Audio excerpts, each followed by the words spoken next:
President Joe Biden says he wants to tax billionaires, but it's all lies. Find out how it affects you.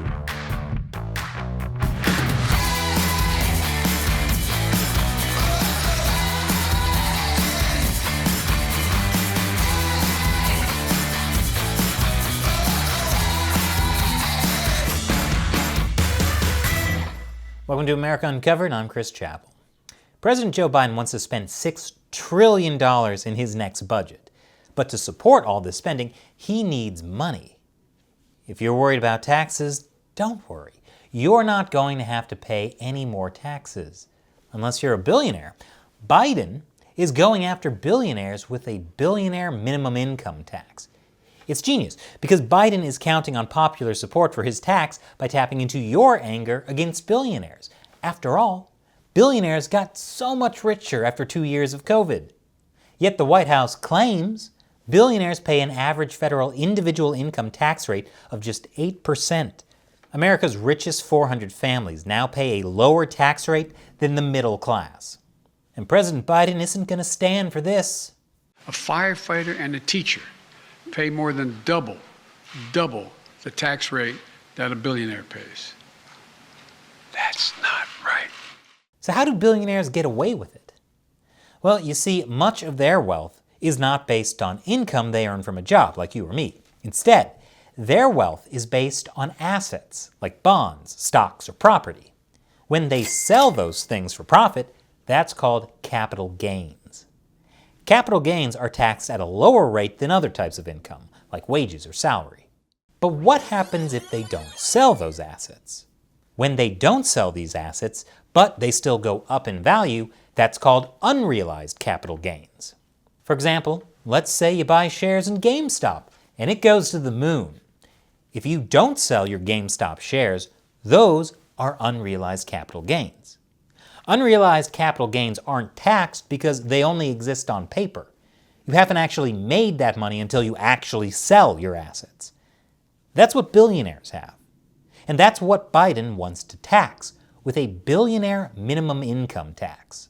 A 20% minimum tax that applies only to the top 1/100th of 1%. 1/100th of 1% of the Americans will pay this tax. The billionaire minimum tax is fair, and it raises $360 billion that can be used to lower costs for families and cut the deficit. The Biden administration says this new minimum tax will eliminate the ability for the unrealized income of ultra-high net worth households to go untaxed for decades or generations. This isn't the first time a billionaire tax was brought to the table. Last fall, Senate Finance Committee Chairman, Democrat Ron Wyden, introduced his own billionaire income tax to pay for Biden's domestic spending plans. It would have annually taxed these unrealized capital gains. Republicans opposed Wyden's plan. But so did Democratic Senator Joe Manchin. He denounced it as divisive. He said, "I don't like the connotation that we're targeting different people. People," he added, "that contributed to society and create a lot of jobs and invest a lot of money and give to a lot of philanthropic pursuits." And so despite the fact that Democrats have a majority in Congress, Manchin essentially ensured the tax wouldn't pass. Manchin also voted against his fellow Democrats to kill the Build Back Better bill. And guess who seems to have shot down Biden's new billionaire tax plan? I'm sure Manchin is a very popular guy right now with his fellow Democrats. So why can Senator Manchin shoot down these tax proposals? Well, it's because President Biden can't actually set the government budget. The president can release his proposed budget. It shows where he thinks the government should be spending their money. But the actual government budget is set by Congress. The same goes for Biden's proposed tax laws. Congress has to pass them. So Senator Manchin has a big say. But Manchin may have made a good call, because President Biden's so-called billionaire minimum income tax isn't limited to just billionaires. And it's neither a minimum tax nor an income tax. In other words, Biden is lying to us. I'll explain after the break. Welcome back. President Biden wants to tax the rich with a billionaire minimum income tax, or at least that's what he says he wants. Calling it a billionaire minimum income tax is a great marketing ploy. The problem is, it's not true. According to a senior fellow at the Tax Policy Center, the billionaire minimum income tax is really not on billionaires, it's not a minimum tax, and it's not on income. The most glaring detail in the fine print is that the billionaire tax actually applies to millionaires with assets valued at over $100 million. I know it's hard for many of us to even imagine that much money, but there is a huge gap between someone with $100 million in assets and someone with $1 billion in assets. It's a tenfold difference. The difference between eating this for lunch and eating this for lunch. I guess 100 millionaire minimum income tax doesn't exactly roll off the tongue. So it doesn't just affect billionaires. Here's another lie. It's not a minimum income tax. Income tax is when the IRS takes a chunk of your wage or salary. What Biden is proposing is actually a new tax on unrealized capital gains. Remember, money you don't actually have in your pocket. It's not income. Biden is saying that 100 millionaires and billionaires should be paying at least 20% on what he calls their full income, which includes unrealized capital gains. And to do that, the Biden administration is trying to redefine the word income. It's saying income isn't just money you're making now, it's money you could make in the future. Let me explain why this could be a big problem, even if you're not a 100 millionaire. Say you make the very wise decision to invest in Dogecoin. You buy 100 Dogecoin for 15 cents each. Then, Dogecoin shoots up to $100 a coin. Even though none of that money is actually in your pocket, the government taxes you on it. Then after you've been taxed, Dogecoin plummets to 1 cent a coin. Not only have you lost your original investment, the government taxed you for money you never saw. In this case, it essentially becomes what's called a wealth tax, a tax on assets like Dogecoin. Now here's why the Biden administration is calling it an income tax and not a wealth tax. They say it's technically a prepayment of the capital gains tax.